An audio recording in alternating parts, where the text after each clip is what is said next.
seulement quand vous serez capable de contrôler vos propres émotions que vous pourrez transformer une situation ou une personne négative en situation gagnante pour tous les parties. Et même si on pense que les humains sont des êtres logiques, on est surtout des êtres émotionnels. Nous prenons des décisions majeures sous le coup de l'émotion, puis on rationalise dans le but de les justifier.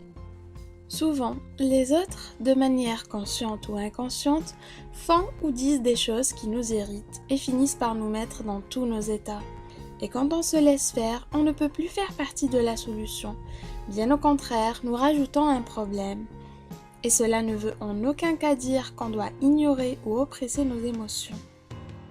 Si vous êtes susceptible de vous énerver ou de vous vexer dans certaines situations, simulez. Imaginez une situation où ça serait le cas, puis imaginez les deux scénarios qui pourraient se produire. Celui où vous réagirez comme vous le faites d'habitude, puis celui où vous prendrez le temps de répondre au lieu de réagir. Ensuite, simulez le second scénario à plusieurs reprises, et quand vous serez confronté à cette situation dans la réalité, vous saurez vous y prendre car vous l'aurez fait 1 million de fois dans votre esprit. Et si ça ne se passe pas comme prévu à chaque fois, ne vous piégez pas dans un cercle vicieux de culpabilité, vous aurez tout le temps de vous améliorer. Une croyance est tout simplement une vérité subjective. Ce n'est pas la vérité. Notre système de croyance est inconscient et c'est une combinaison du résultat de notre éducation, notre environnement, les médias et la culture populaire. Toutes ces associations forment notre système de croyance et tout au long de notre vie, nous agissons en accord avec ce dernier, sans même en prendre conscience.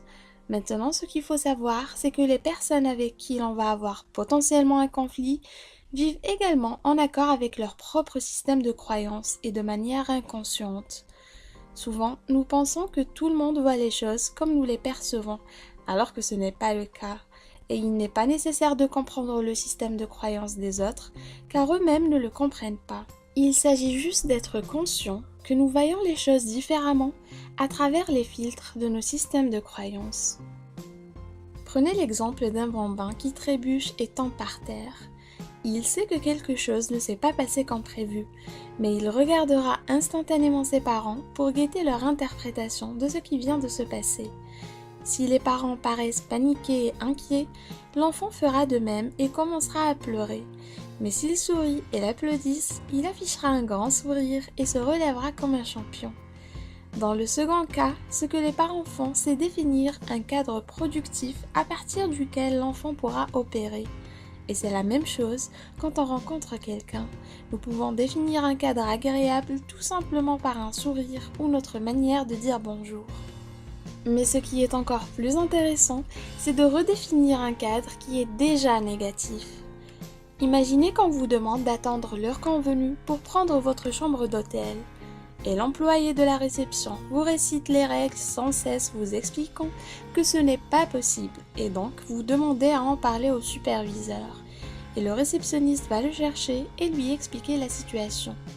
Et comme ce superviseur fait ce travail depuis 10 ans et qu'il a dû faire face à des milliers d'autres personnes dans des situations pareilles, il va venir vous réexpliquer la même chose avec fermeté et il va surtout venir avec un cadre de confrontation. Et la plupart des gens vont y réagir de manière très négative. Et si vous le faites, vous n'aurez pas la chambre plus tôt de toutes les manières. Et si vous l'avez, peut-être que votre séjour sera saboté. Et toute cette négativité ne peut qu'être très mauvaise pour la santé. Maintenant, imaginez que vous redéfinissez le cadre avec un sourire honnête en le remerciant d'avoir pris le temps de vous voir. Vous recevrez le même type d'énergie que vous produirez. Il n'est pas possible de se mettre dans les souliers de l'autre car nous avons tous des pointures différentes. Mais il n'est pas nécessaire de comprendre ce que l'autre ressent. Ce qui est important, c'est de réaliser qu'il ressent quelque chose et de le valider avec empathie. Si nous voulons ou devons enseigner quelque chose à l'autre, ou bien donner des critiques constructives, il est important de s'assurer que cette personne n'est pas sur la défensive et qu'elle nous accepte pour qu'elle puisse accepter nos idées. Et c'est pourquoi il est très important d'avoir du tact dans nos rapports avec les autres et de réfléchir à l'effet que nos paroles auront sur la personne avant de les prononcer.